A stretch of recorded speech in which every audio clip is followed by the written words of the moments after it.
Good afternoon. It's just gone 1 o'clock on Wednesday, the 13th of August, 2025. Welcome to UK Column News. I'm your host, Charles Malet. I'm joined by a returned Mike Robinson. Welcome to the programme, Mike. Thank you. And via live link, we have Patrick Henningsen and Sandi Adams. So welcome to the programme, both.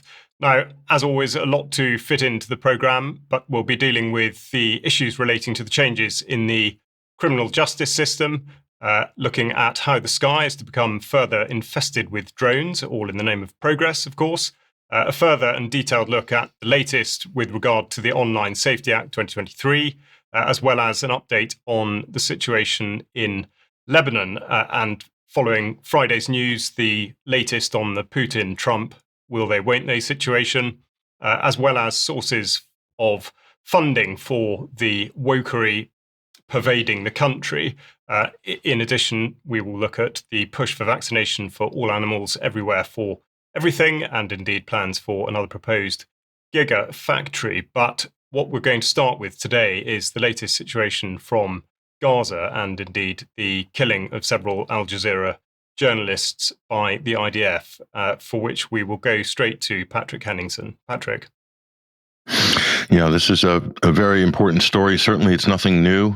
We've been watching journalists being killed in Gaza for the last almost going on 2 years now. It won't be long till October 2025 rolls around. But just to look at the Al Jazeera reportage on this, obviously, we're talking about their journalists, their media team members here.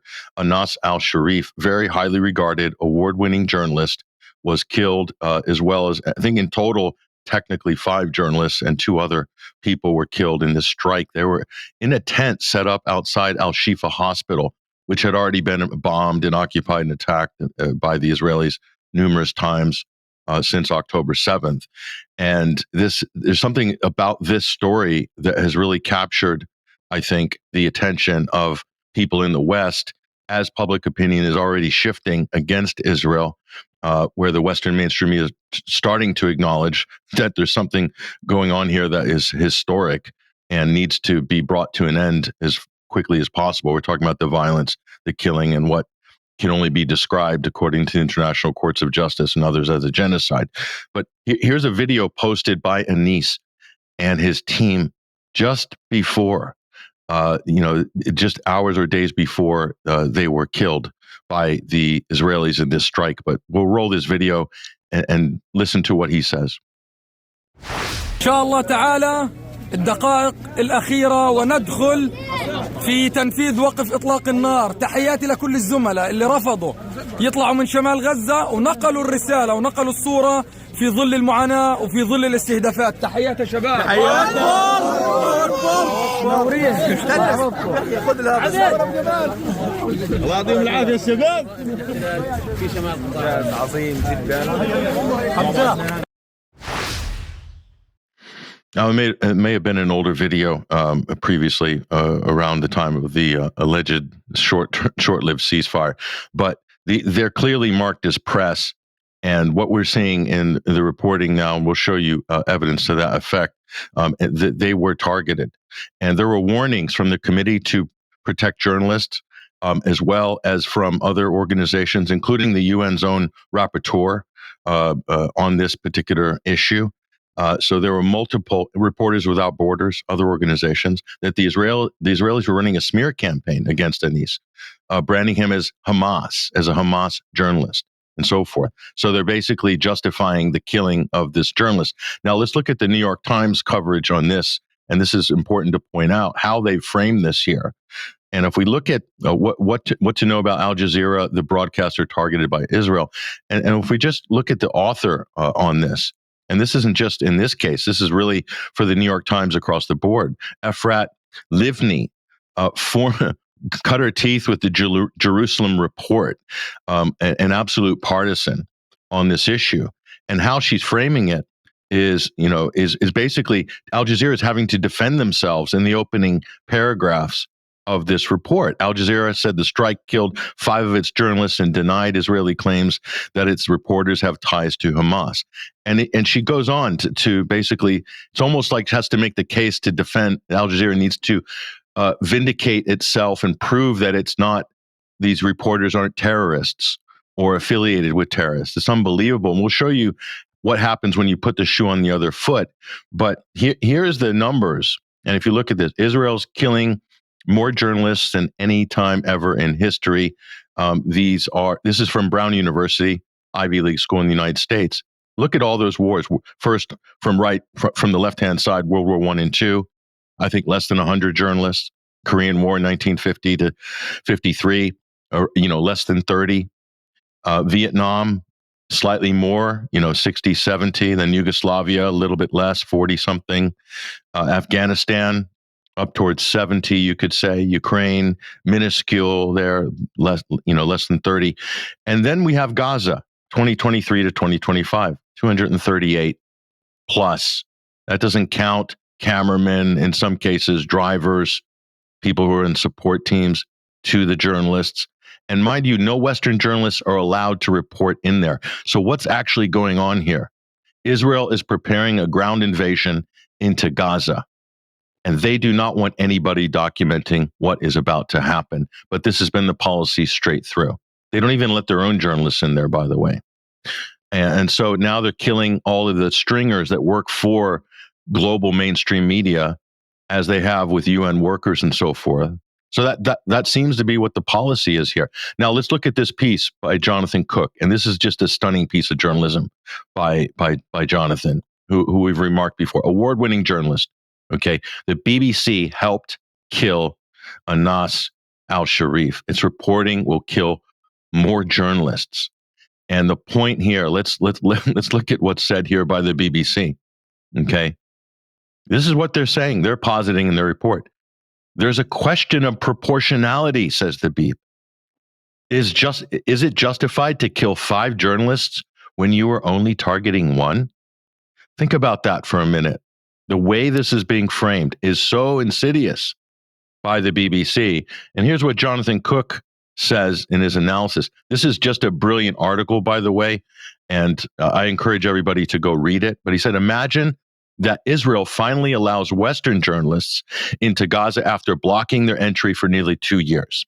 A team of 5 familiar BBC faces covering the region set up shop in Gaza and work out of an improvised studio inside the enclave, like a tent at Al-Shifa Hospital in this case. And he goes on. And then news breaks that their studio had been hit by an Israeli strike. And all 5 killed: Jeremy Bowen, Lisa Doucette, Yolande Nell, Lucy Williamson, and John Donison, the author of this particular piece that Cook is critiquing. Now, just imagine the uproar. What would be the reaction from the West? And here's what the reaction would be. So it's Jonathan Cook saying, in short, the British government and a servile BBC that regurgitates its positions have the blood of al-Sharif and Gaza's other journalists directly on their hands. They helped kill him. And in reporting his murder, they are ensuring that more journalists in Gaza will be murdered in the days, weeks, and months to come.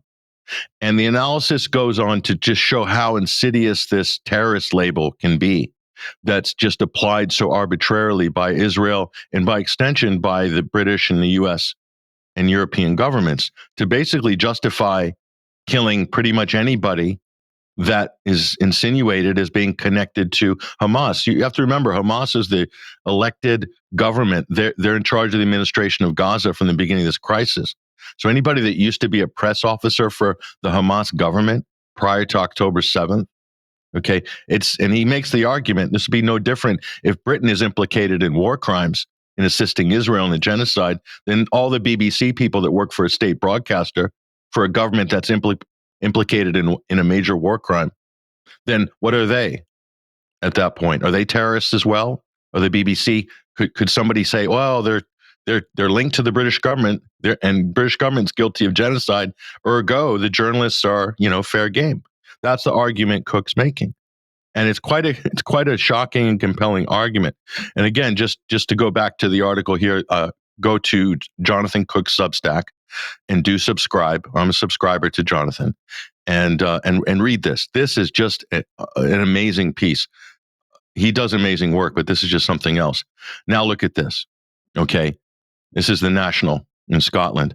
UK spy plane over Gaza as Israel killed journalists. So the implication here is the UK government involved in their overflights, which take off from RAF Akrotiri in Cyprus, and then supplying all the information and data over to Israel. We know about the Lavender AI applications and how they're used to track and target individuals, including journalists. Is that what happened here? Well, here's Matt Kennard, and he's been reporting on this and done excellent work on this particular subject here on X. UK government never wanted you to see this. They spent 20 months concealing flight paths of RAF spy missions over Gaza on behalf of Israel. But they recently contracted it out to a US company. The new pilot soon forgot to turn off his transponder. The evidence for a war crimes trial right here. And that's it, folks. I mean, there's enough evidence here to lodge a serious legal challenge on this basis to all these governments, particularly the US and the UK, on this issue. And we've compiled a lot of the documentation of this, including PDF documents and so forth. So if you want to deep dive, go to 21stcenturywire.com. Anas al-Sharif, unyielding voice for Palestinian justice, will not be silenced, and that's up there on our website. So I do encourage people to go there for more details. And I hope this is one of those stories that's going to change people's attitudes on this who've been on the fence on this issue. Let's hope so. Yeah, Patrick, thank you for that. And I just want to briefly demonstrate the sheer hypocrisy of the UK regime, particularly if, as you suggest, and as others are suggesting, they were directly involved in this operation. So let me just bring this on screen because when it was set up by a previous, it was set up by a previous regime. Let's go back. The National Committees for the Safety of Journalists. Sorry, I'm getting this wrong at the moment. Here we go. The National Committee for the Safety of Journalists, I should say, still exists. It's currently headed up by Jess Phillips, MP, Minister for Safeguarding and Violence Against Women and Girls in the Home Office. And yes, okay, I hear you all saying, but that's only for the protection of UK journalists. And there's a certain amount of hypocrisy in that in itself. But if we head over here, you got a sneak preview of it to the House of Lords Library. We can talk about the Media Freedom Coalition, also set up by the UK government.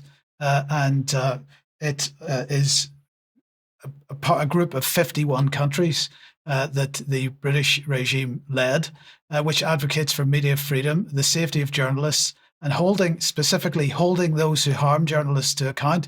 So is the UK going to hold itself to account here? I don't think so.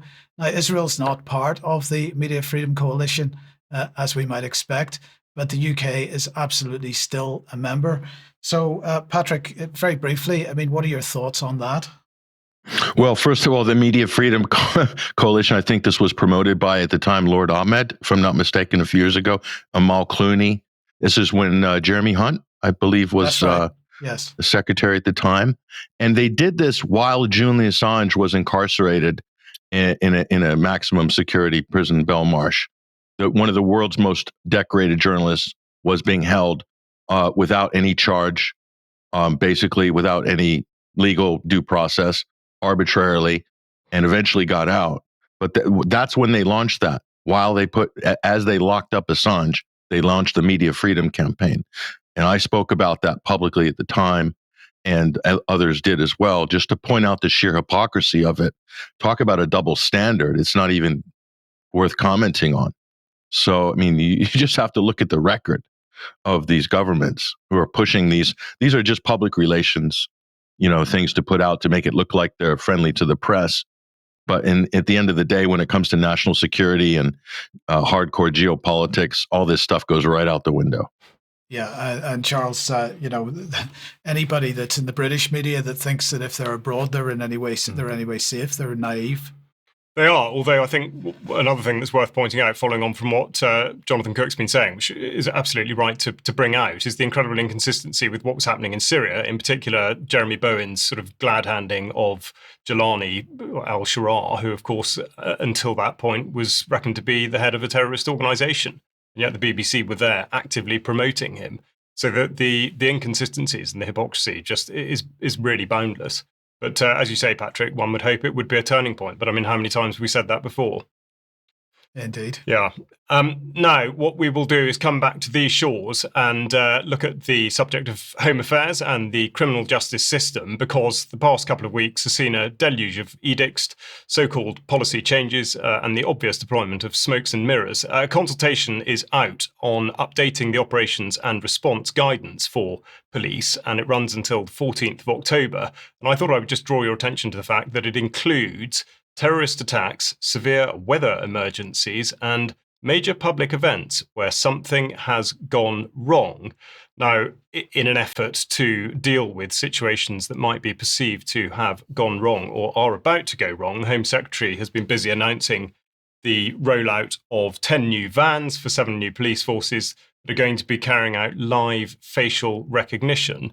Now, she talks about it like there's absolutely nothing wrong with this and there are no consequences, but of course there absolutely are.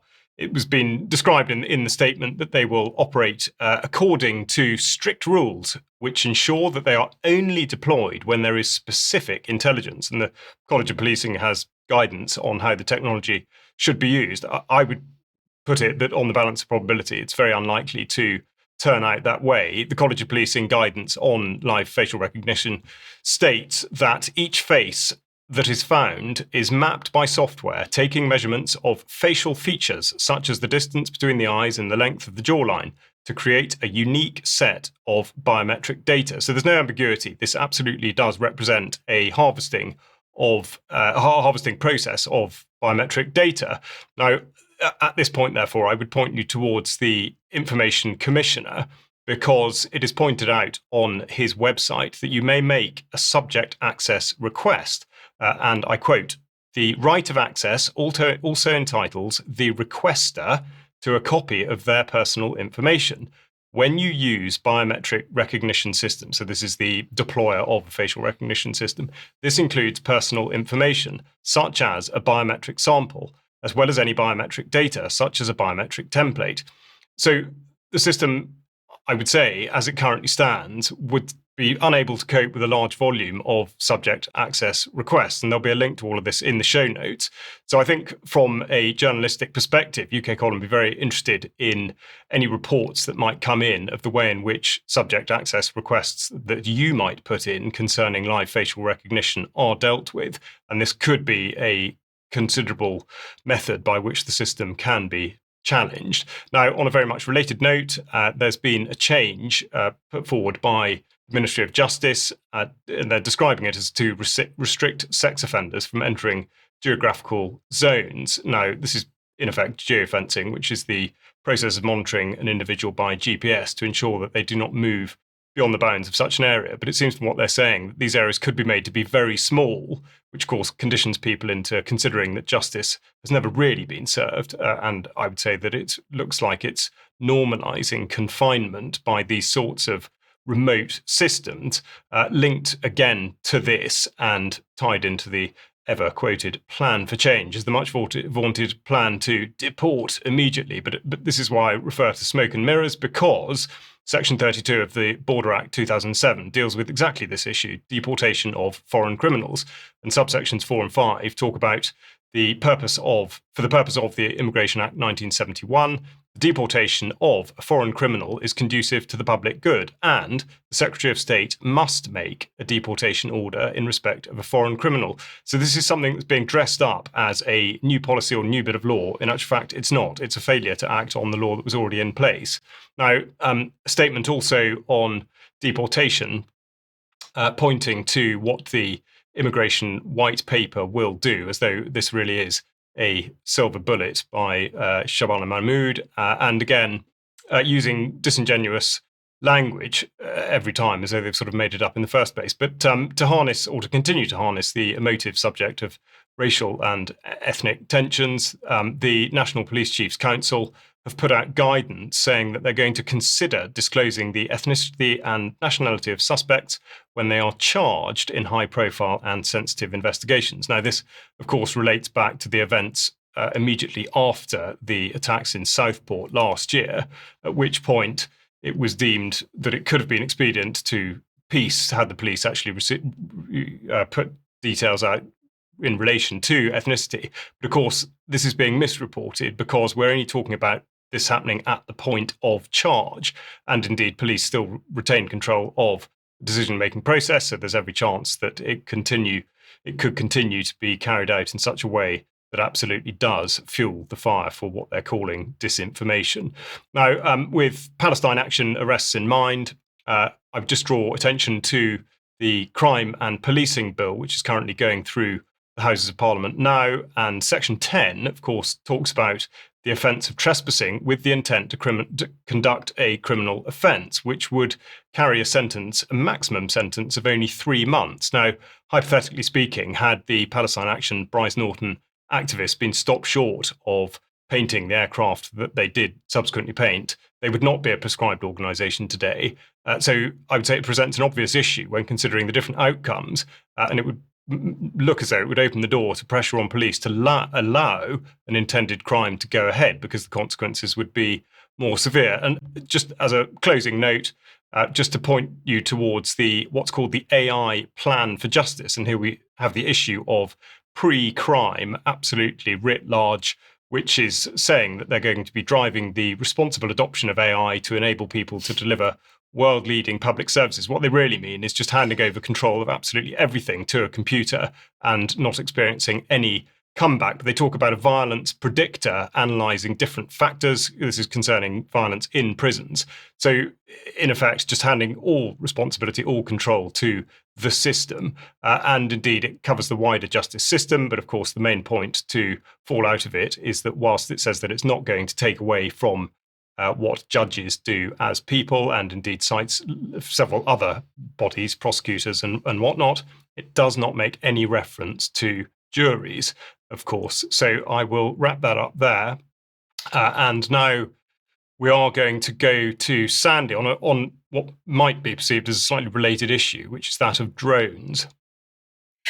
Yes, it certainly is related, and also with facial recognition and GDPR and everything else that goes with all the stuff you've been talking about.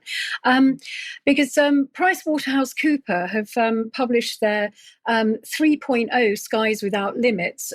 They had a 2.0 in 2023, and this paints a picture of drones that are ready to transform the UK economy.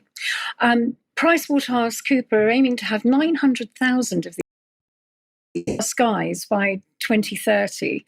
I think they're behind, to be honest, with their predictions, but nevertheless, that's their intention, and it's paving the way for unprecedented surveillance along with it. So it's powered by advanced AI, and it's quietly eroding our privacy protections. The Civil Aviation Authority are making provision for this, for drone flight up to about 500 feet. I think it's 400 to 500 feet. And Amazon have now got contracts to do their deliveries with drones. So that's going to knock out a whole load of delivery drivers and jobs in the UK. And they say that this is going to promote jobs. I can't see it somehow. PricewaterhouseCoopers' latest study shows major breakthroughs. Drones are now flying beyond visual line of sight for many monitoring purposes. Agricultural drones are spraying crops and mapping farmland and promoting agritech. And they're being used in surveying and all sorts of things, which I think there's a valid use for drones. I'm not saying there isn't, but the issue is it's the quantity of them, and that they will be surveilling us at the same time. So, for industry, it may be progress, but for the people, it could be a big red flag. Every one of these drones can be fitted with high-resolution cameras, thermal sensors, and even facial AI recognition. Once that infrastructure is in the air, it's only a matter of time before it's used to track people, which I'm sure it will be. And there's obviously the GDPR question, which is the UK's main data protective law. It comes under pressure because, in theory, GDPR says that you can't collect personal data without consent or a clear legal basis. But in practice, drones can gather all this information without you even knowing what's going on. So faces on a street, car number plates, movements linked to home addresses. Combine that with AI and drones, they see you and they can identify you and they can predict your behavior and cross-reference you with other databases. So, the AIG level analysis drones become mobile data harvesters in effect. So, we've got there are issues here with the drones. It reports and celebrates growing public acceptance. This paper does, saying over 70% of industry stakeholders now see the perception as green. But the more we normalise these drones, the easier it becomes for governments and corporations to run permanent aerial surveillance. That's the problem. And I think that really, we're not far from a scenario where drones linked to AI command centres can track individuals in real time. So the industry says drones can deliver medicines faster, inspect power lines safely, and monitor the environment more effectively. But once it's all in place, they could become part of an always-on surveillance grid, which is really worrying. So that's it, really. They're developing them at breakneck speed, and before the drones make that decision for us, are we going to do something about it? Thank you. Again, subject access requests, that seems Absolutely. to be a reasonable option for Completely helping deal with this. Yeah, if one can work out where to direct them, of course. And I think the other thing to point out, which I referred to a few months ago, was if we're to be told about the threat of drone swarms on the continent, how are we to perceive whether or not a drone is friendly or a threat? And I think that might be coming into play. Now, whether or not you're a member of UK Column, I hope that you are making best use of the website. But if you're not, we'll have a quick look at where you can go to find out what you need. And indeed, at the top right of the homepage is a search function, which I would encourage you to use. I would also make sure that you use the sections and indeed take a look at the comment, because there is absolutely enormous amounts of information there and a great place to start whatever it is you might be researching. If you are not yet a member, then please consider joining us. On the front page is a great big button saying click here, and we'd love to have you on board as a monthly, a annual, or indeed a lifetime member. Now, in terms of what's going out in the near future, we've got Germ talking to Carl Czar, who you will be familiar with. That's on at 7:00 this evening. And then Sandi, just a quick bit on Peter Taylor, who you've just recorded an interview with. Yes, Peter Taylor was he was a UN environmental scientist, and he realised whilst he was working for many years, he was in the ecology movement. He realised that there was a different agenda coming in, and he realised that climate change was an issue. And he wrote a book called Chill, and he was vilified for it. So it's his story really of what happened after he wrote the book Chill. Super, thank you very much. And that's going out at 1:00 tomorrow on the UK Column website. Now, coming up, we've got the Hope Freedom Festival, which UK Column will be at. So please make sure you get tickets there and use the discount code UKC20. And then Patrick, very briefly on the Rebel Tent this year. Yeah, this is going to be a powerful lineup. A Beautiful Days Festival just outside Exeter. That's this weekend, Friday, Saturday, Sunday. And Craig Murray, David Miller, myself, moderating some of the panels, Matt Kennard, Loki, Chris Williamson, Asa Winstanley, and of course, Jackie Walker, and Zara Sultana from the new political party with Jeremy Corbyn. So this is going to be amazing. Rebel Tent this year at Beautiful Days. So if anybody's going to be at the festival, of which there'll be many, come up on the top of the hill and check us out. And if there's any tickets left, just get in touch with their website and see if there's any availability, but should be pretty powerful.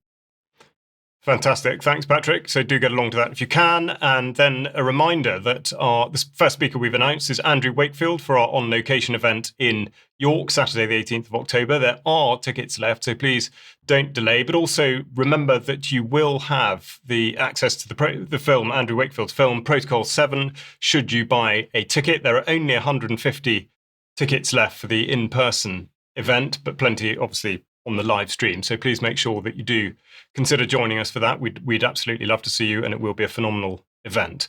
Now, I said that we're going to be looking at online safety, so I'm going to hand over to Mike for the latest on that and indeed the act concerning it. Thank you, Charles. Right, so on the 22nd and 23rd of July, the High Court in London heard a legal challenge brought by the Wikimedia Foundation against the categorization regulations of the Online Safety Act. Now, the Wikimedia Foundation says it shares the UK government's commitment to promoting online environments where everyone can safely participate, but they're complaining that the fact that they are likely to be made a so-called Category 1 organisation under the Act, and that would, quote, undermine the privacy and safety of Wikipedia's volunteer contributors, expose the encyclopedia to manipulation and vandalism, and divert essential resources from protecting people and improving Wikipedia. For example, they say the foundation would be required to verify the identity of many Wikipedia contributors, undermining the privacy that is central to keeping Wikipedia volunteers safe, in addition to being able to being exceptionally burdensome. This requirement, which requires just one of several Category 1 demands, would expose contributors to data breaches, stalking, lawsuits, or even imprisonment by authoritarian regimes. So, in other words, they're not happy that the age verification requirements would expose the identity of Philip Cross, perhaps. And I want to be clear here. As much as I believe that Wikipedia is completely compromised and is as far from objective as it can get, they are correct to raise these concerns. And I would very much like to know the identity of Philip Cross as much as anyone else who's been on the receiving end of his propaganda, but they were absolutely correct to take this to court.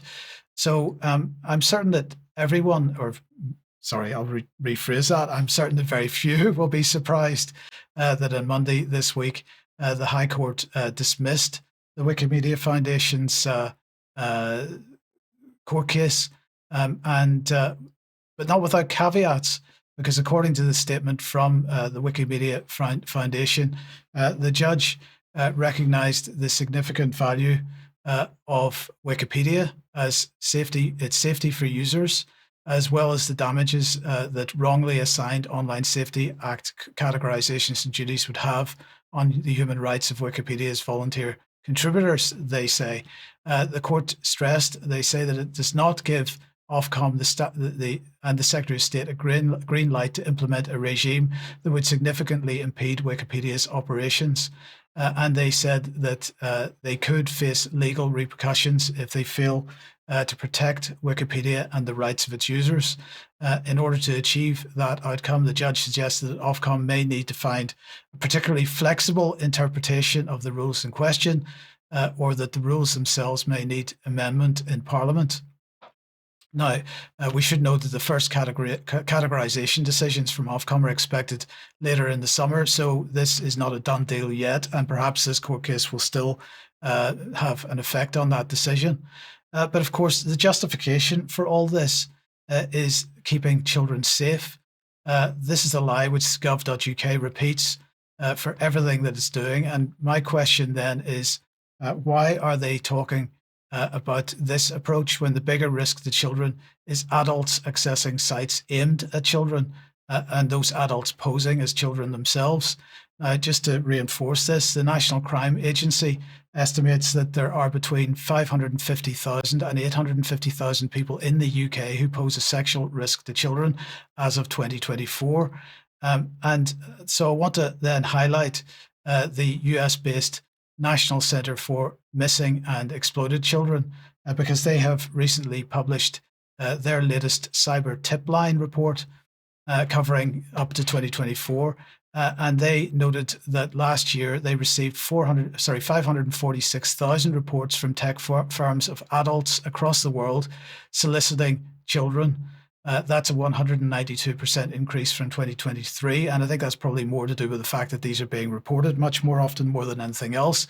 And it's probably the tip of the iceberg. Now, around 9,600 of these reports came from the UK in the first 6 months of 2024, with Snapchat reporting far more concerning material to this organization than the other platforms. This is, as I say, the tip of an iceberg, since this is only covering incidents that are reported and not incidences that have gone past being unreported. And yet Ofcom apparently doesn't see this as an urgent priority. And in a statement to me from Ofcom, their media team explained that, quotes, the use of age assurance should also make it harder for adults to pose as children, given age checks must be highly effective at determining whether a user is an adult or a child. That's disingenuous, because later on in the same statement, they go on to say, our approach to highly effective age assurance is that services should treat users as a child and apply the default protections unless they've gone through an age check and been determined to be over 18.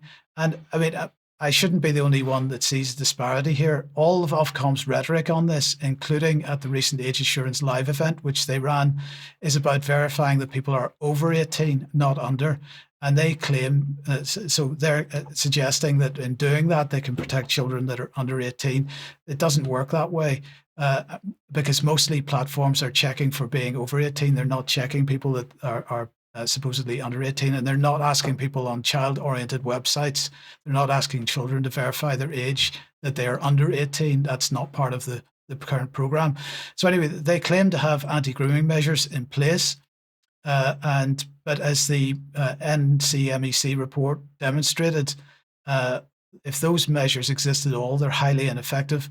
But don't worry, Ofcom is, quotes, currently consulting on further strengthening these anti-grooming measures by proposing that platforms should use robust age checks to underpin measures they take to protect children from grooming, end quote. So I'm just going to say it again. The Online Safety Act, the entire regime, needs to be repealed, and Ofcom needs to be disbanded. And we're glad to see that the petition is now up to 518,656 as of 10 o'clock this morning. It's slowing down, but we need to keep the momentum up in this. The whole issue needs to go back to square one.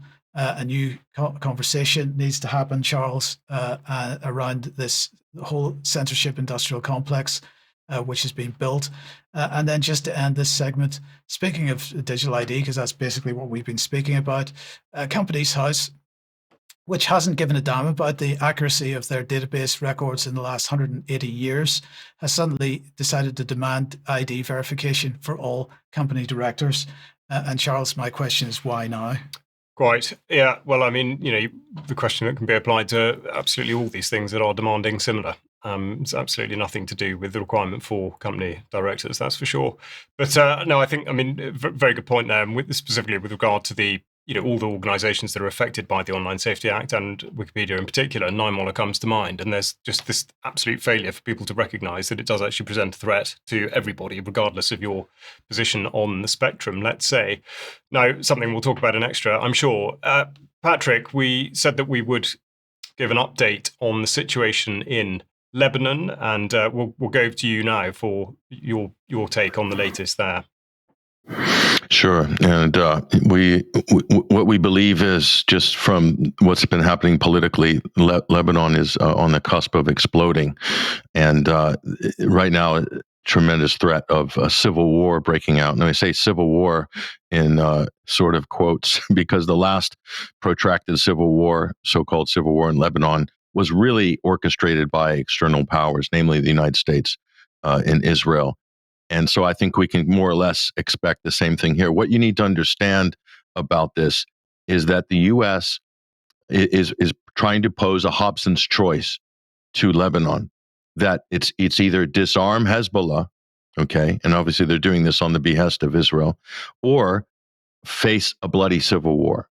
So those are the two choices that the U.S. is trying to, through their operatives in government and so forth, and with all of their diplomatic power. So that's what's happening. And who will take advantage of this situation? Jolani regime in Syria are poised to move into the north of Lebanon, and then we have Israel poised to perhaps do a scorched earth campaign in South Lebanon and invade again. And look at what they've done to Gaza. So you can imagine any threats of Hezbollah in this neighborhood or that village or whatever, and they would have full justification to bomb it into the Stone Ages.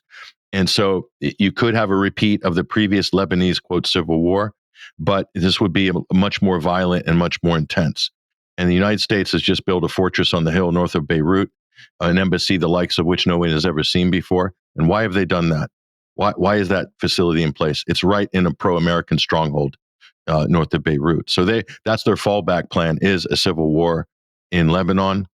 And by doing that, to end any armed resistance in the vicinity of Israel. So just wanted to point that out. Now, the brainchild behind this, the emissary, if you will, from Washington is Tom Barak. He was originally appointed as ambassador to Turkey, but he's really the kind of Witkoff with a brain in the background, but very nefarious. He is of Lebanese background, we're told, but what he is trying to orchestrate here is so insidious. So, I mean, do keep an eye on this situation. There's more to be said, of course, with more time, perhaps another program. Patrick, just very briefly, I mean, do you see this being run in a similar way that the so-called civil war in Syria was? Very different. Very different. The factions are much more hardened. After the last civil war, what you have is a collection of warlords that have their own sort of fiefdoms. Lebanese forces, Christian Maronites, the Amal, Hezbollah, and all these different groups have kind of, the Druze have a kind of power sharing agreement where the central government's very weak in Lebanon as a result. And so you will see more intense sectarian fighting, but you'll have much more intense military strikes by Israel. The United States will be involved militarily as well. And then Jolani and the Wahhabis moving into Lebanon in the north. I mean, they really want to set people against each other along Sunni, Shiite, and Christian lines, pro-U.S., anti-U.S., pro-Israeli, anti-Israeli. So it has the potential to be really, really a bloodbath. But this may take a while to percolate, 6 to 12 months even. But the odds of Hezbollah disarming, I'm not sure if they want to after seeing what's happened when other people have disarmed, or after what happened to Syria, as you say, Mike. In that sense, it would be similar. They took out all of Syria's military installations in 72 hours when Jolani took over in Damascus in December of 2024. So what would save the Hezbollah in South Lebanon from the wrath of Israel and the U.S. if they disarmed? Nobody would. Or the wrath of Jolani and his Wahhabi ISIS brigades coming over the border. Nothing to save them from a massacre. So, yeah. Thanks, Patrick. And of course, the United States and Russia very much implicated throughout with everything you're referring to in Syria. And you were talking about Trump and Putin with regard to Ukraine on Friday. What's the update on that? Well, the big meeting supposedly on Friday, and what you need to pay attention to here is the fact that while this is gaining headlines, okay, what has actually changed? What new policies have the U.S. articulated? Have you heard anything from the Trump administration? Anything new? Any better insight or understanding of this issue, the causes of the conflict? You hear nothing. So I think you can expect that there's going to be no breakthroughs. Russia doesn't have to make any concessions. I don't believe they will. The United States has no leverage. So the U.S. is buying time. The question is, what are they buying time for? Another sneak attack? Perhaps, like with the Istanbul negotiations just a few months ago, a sneak attack that came. And Trump can't guarantee Zelensky is going to sign on to any deal and the hard right in Ukraine. He can't guarantee the Europeans are going to abide by any agreements, even in principle, nor the UK. The UK and Europe, they have other plans for Ukraine. So does Zelensky. They want to keep this conflict going. That's clear. So what's going to be achieved in Alaska? My prediction is very little. But what's Russia doing? Russia is potentially playing the U.S.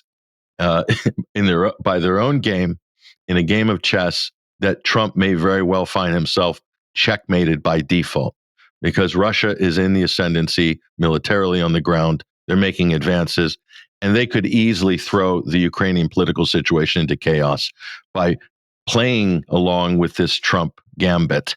And so Trump might think he's getting something out of this, some movement towards, better ratings for resolving the Ukrainian conflict.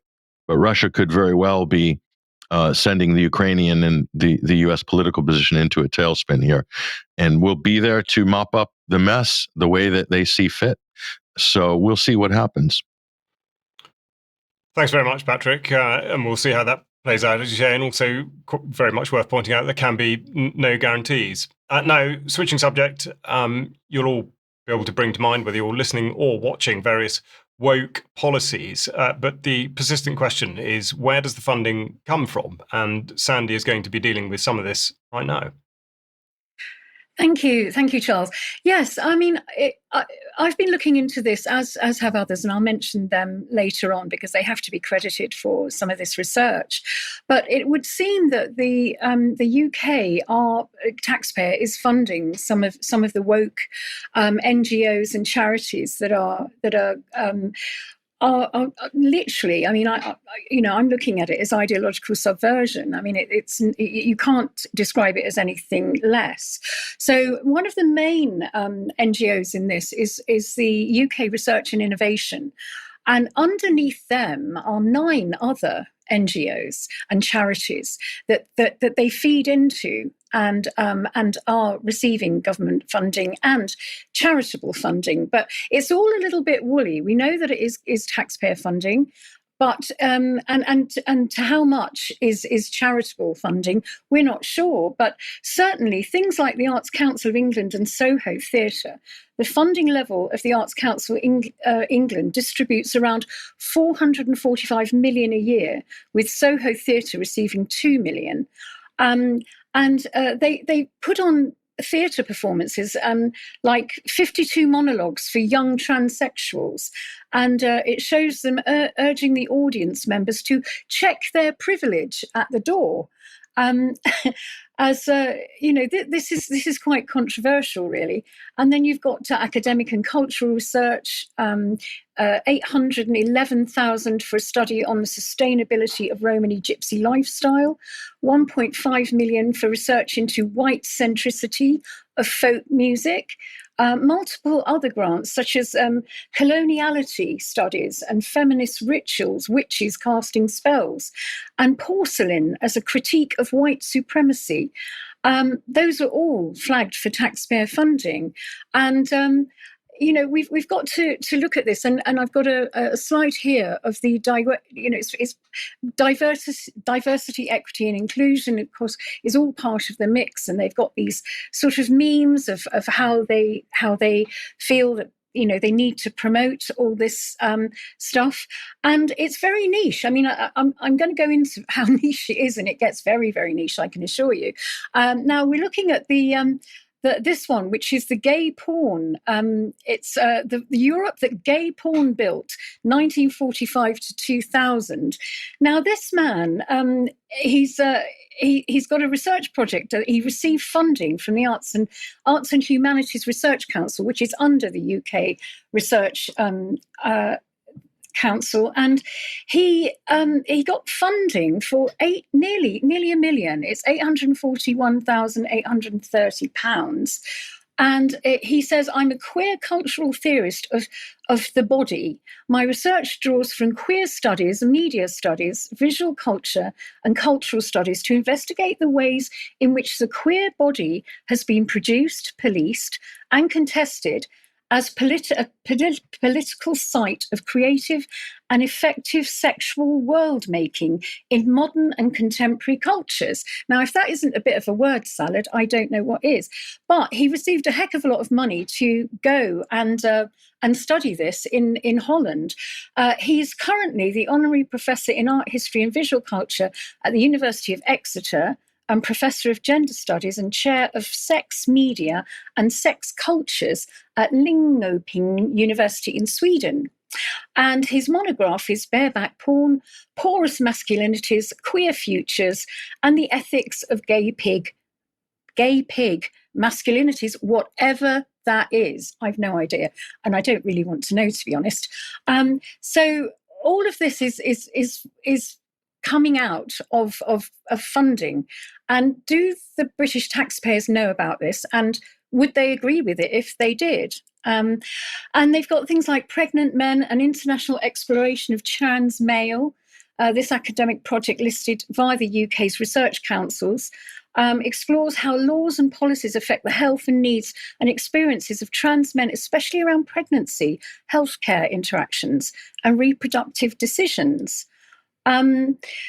So we're looking at a lot of money here that's sloshing around, and those NGOs that are underneath the UK Research Institute, apparently it's about 900,000 of them. 900 million is going into these projects.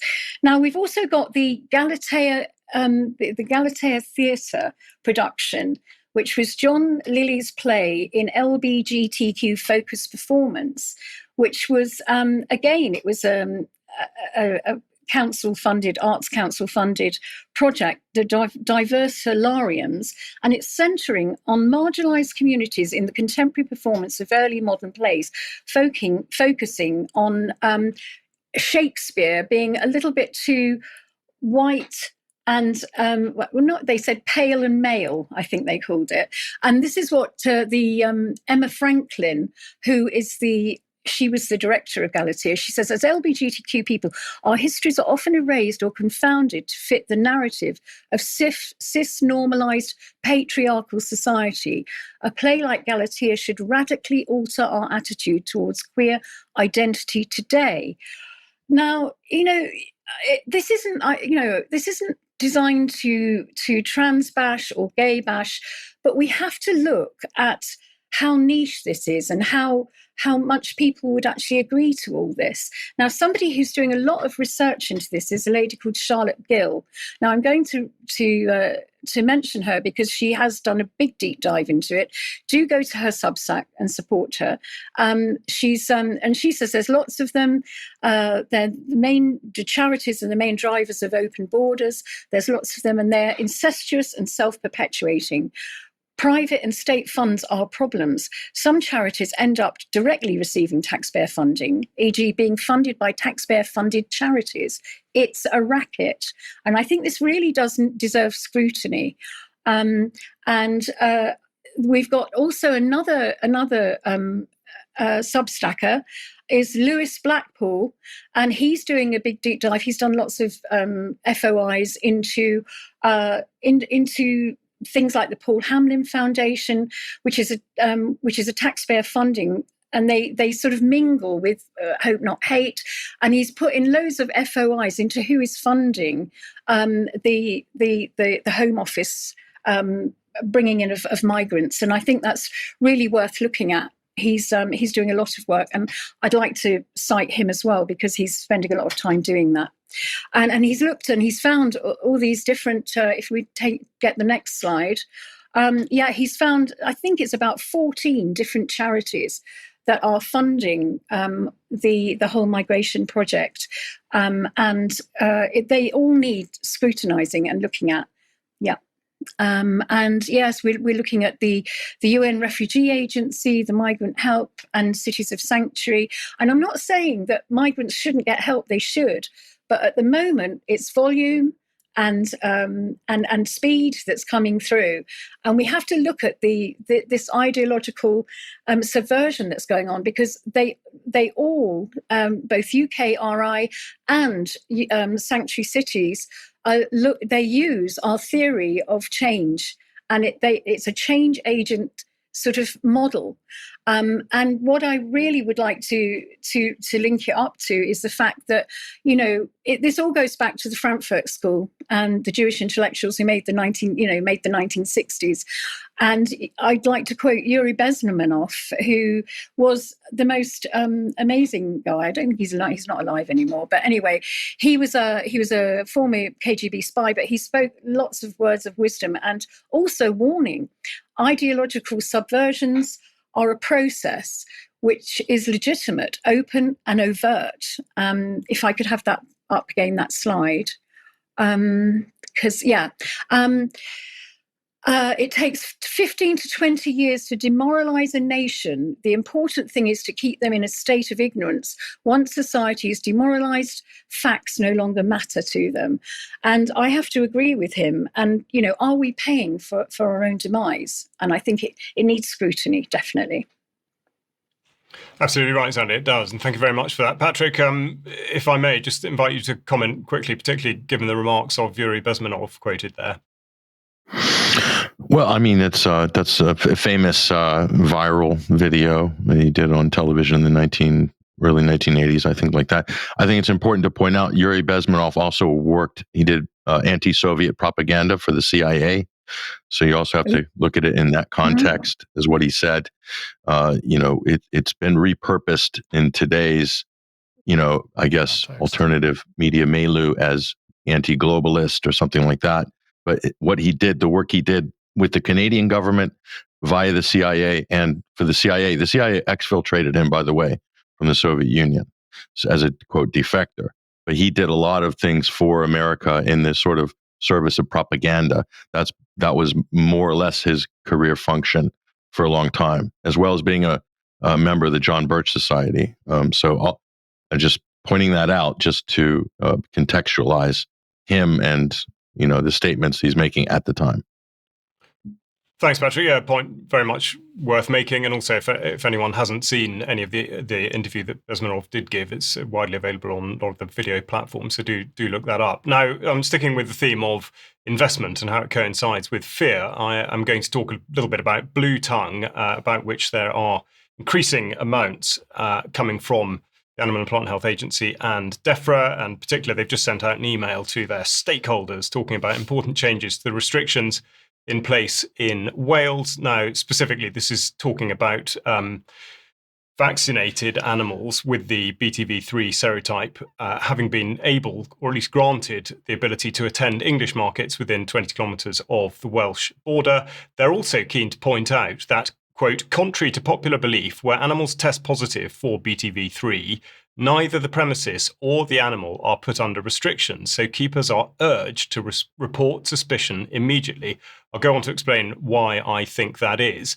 Now, the narrative is tightly controlled when it comes to the emergence of disease, and indeed the government have just republished the guidance on how infections emerge, giving you absolutely no room to doubt that between 60 and 80% of emerging infections are derived from animal sources. We must fear the animals, and that these infections have been emerging for thousands of years as interactions between humans, animals, and their environments have increased and changed. So bear that in mind. Also, bear that in mind when considering the Pirbright Institute, which of course is where an awful lot of this leads back to, and its very close relationship with not just the Animal and Plant Health Agency, but as shown on screen, the Bill and Melinda Gates Foundation. And I will just walk you through the steps for investment yielding dividends. We see here from the Pirbright Institute that they've had a veterinary vaccine innovation and manufacturing to improve animal health. Now, what they're really talking about is being supported by the Gates Foundation. This goes back to 2023,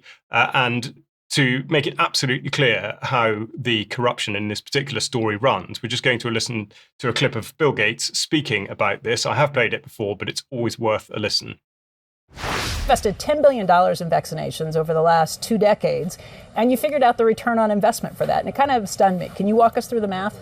Well, it's pretty impressive that when you take these vaccines, get them to be very inexpensive by making big volume commitments, have that right relationship with the private sector, get the delivery system so they're really getting the coverage out there, you literally save millions of lives. And 20 years ago, when we created these new multilateral organizations, Gavi for the vaccines, Global Fund for HIV, TB and malaria, we didn't know they'd be successful. They've gone through lots of challenges about making sure the money gets there, making sure the efficiency is right. But as we look at upcoming replenishments for those, and we've got so much distraction politically that the international needs like this could get eclipsed if we're not careful. We see a phenomenal track record. It's been $100 billion overall that the world's put in. Our foundation is a bit more than $10 billion, but we feel there's been over a 20-to-1 return. So if you just look at the economic benefits, that's a pretty strong number compared to anything else. There we are, 20-to-1 return and a great big grin, as you said it. As I said prior to the clip, corruption. There's absolutely no other word that should be used to describe it. And of course, we go to 2024 to see what happens. So we've got the Purbright Institute talking about accelerating global vaccine development. Now, the most recent update within the last week is that there's now a partnership to advance mRNA vaccines for livestock. And again, I point you towards the fact that there are, of course, many more vaccines given to animals than there are humans. Now, part of the problem, people like Ian Brown, who, of course, has a relationship not just with Purbright Institute, but formerly worked for APHA, and indeed he has been involved with the World Animal Health Organization and indeed the Food and Agriculture Organization, both of which are funded by Gates. So there is absolute cross-pollination, and the sites, Weybridge and Purbright, are only 12 miles apart. So absolutely hand in glove, one might say. Now, this, as I said, does shift the focus away from slaughter on suspicion. And I point you towards the vaccine guidance, and in particular the market authorization. Just a reminder that these vaccines were authorized under exceptional circumstances. So, of course, we're moving away from slaughter on suspicion because we are able to vaccinate everything. And it's a driver of great profit and, of course, comes with much greater element of control and surveillance. Now, on a related note, in terms of the lack of due care and attention, I would just point you to some of the scaremongering that's going on from the BBC and indeed the government about chikungunya, supposedly delivered by mosquitoes, and indeed a warning just now that they've had to withdraw a vaccine following very rare fatal reactions, which will sound very familiar.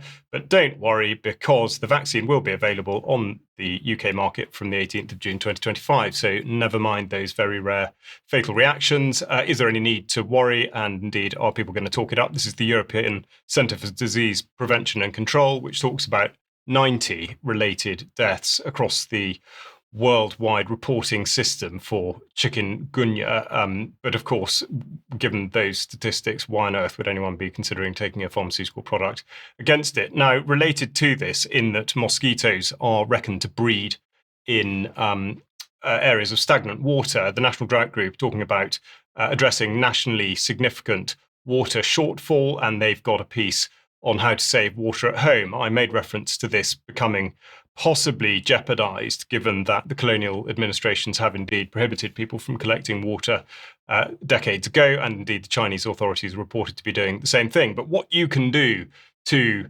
save water is to delete old emails and pictures, and that is absolutely true. This is off the government website this morning under the "It's Your Fault Again" heading. So that's the direction that we seem to be going in. But we're building data centers. We are building data centers, as reported on many, many times. And I'm pleased to say that Sandi now is able to direct us towards a project in Somerset that seems to be underway at the moment. Sandi. Yes, I mean, it's been built for the last 2 years or 3 years, actually. I think it started quite a while ago, and it's called Gravity, and it's a smart campus. It's a major Giga factory. And they want to create a battery, it's a battery factory. And I'm going to link it also into the mining, the Cornwall mining company, the Lithium mining company, because the lithium for this gigafactory is going to be coming mainly from Cornwall, obviously from abroad as well, but they're getting the Cornwall mining sorted. So it's quite interesting. So let's run that video about this Giga. It's like a smart city. Yeah. If we can run that, please. Okay, the next one. That is it. No batteries, no transition, no lithium, no batteries.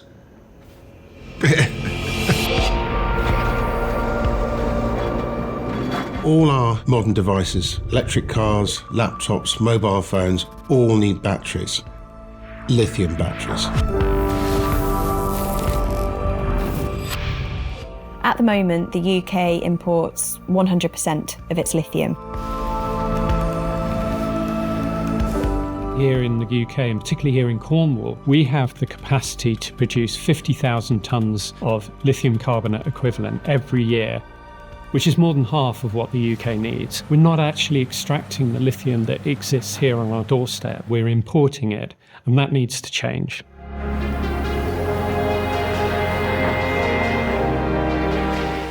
Cornish Lithium have the objective of producing lithium in a sustainable fashion. We have two ways of doing it. One is repurposing what's already there at an existing China clay quarry, and the other is to extract lithium from geothermal waters. We have a revolutionary way of extracting lithium. We've managed to achieve what we've achieved because we've got a world-class team and cutting-edge technology. Every tonne that we can produce here down in Cornwall, it means we're displacing a tonne that would otherwise need to be imported.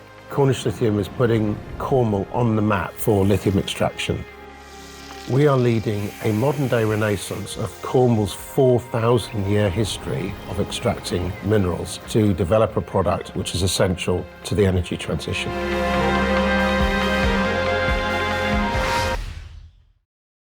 Yes, that's the Cornish Lithium Mining Company. And prior to that, it was the Tin and Copper Mining Company. So it does seem interesting that oil, gas and coal bad, lithium is really good, even though it's highly toxic. And in order to get this lithium to the Giga factory in Somerset, in Bridgewater, they're going to have to cross 3 counties with it to get it there. So I'm sure there are safety concerns with that. So if we can look at the Gravity video now, which is the smart city that they're building in Bridgewater. Yeah, Sandi, you need to explain this because. Oh right, okay, sorry. Yeah, it's Anyway, here it is. It's Bridgewater. It's proximity to Bristol and Exeter international airports. Now, they've already expanded Bristol Airport hugely. And they're going to put a railway into this site. It's just like a smart city with massive connectivity. It's 616 acres of Somerset countryside. And here it is. It's got marketing suites. It's got people can live there. They work there. There's gyms, there's nurseries, there's just about everything you could want. And there's the train that takes you in from London or wherever you have to come from, or it could be another country. And local development is 1.1 million at the moment. And they're going to create 7,500 jobs. And they've got dark fibre connectivity, opportunities for sustainable transport. Everything is electric and probably automated, and nobody's kind of driving these things. And it is a complete smart city that's being built on the doorstep here. So what will happen? They're way behind their scheduled dates of completion. So maybe it'll never happen, but it's in the making. Thank you very much, Sandi. And of course, an energy transition that nobody has yet sufficiently justified. Exactly. But we'll talk about that more, not just in Extra, but forever after, I dare say. Now, just to give you a short teaser, we'll hope you're going to hang around for Extra, but Willsey reports, this time from a Freedom Festival in Leicester. So we'll just have a very quick look at a clip of that, and we'll play more in Extra.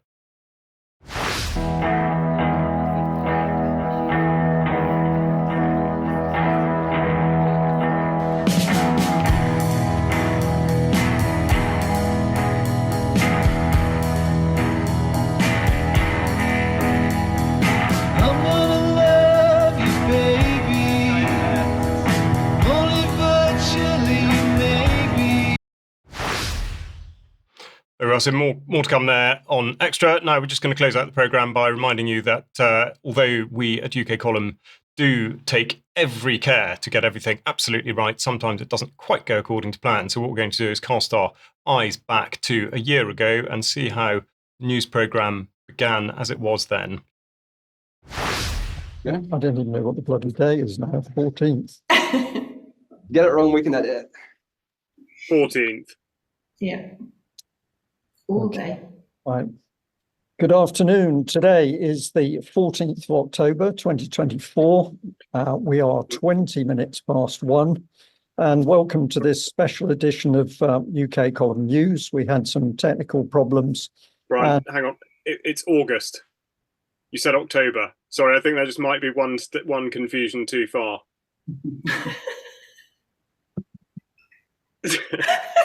That's the technical issue. We've shot into the future by 2 months. Desperately trying to get back. Take 10! Let's just go and shoot myself. This isn't live. We should absolutely play this bit. Good. Right. I didn't even spot it. Well done. So just to clarify, we should point out that was what happened this news program 1 year ago. Yes. When I went on holiday. Okay, yes, point taken. Absolutely. Right. Anyway, what I will say is thank you very much to Mike for being in the studio with me. Thank you to Patrick and to Sandi for joining. I'm sorry we have run over, but please remember that we have got the interview with Carl Czar going out on the German Warfare platform tonight, and indeed Sandi's interview with Peter Taylor at 1:00 tomorrow. So if you are able to join us for Extra in a few minutes as a member, please do so. Otherwise, we will look forward to seeing you at 1:00 on Friday. Thanks very much. Bye-bye. Bye-bye.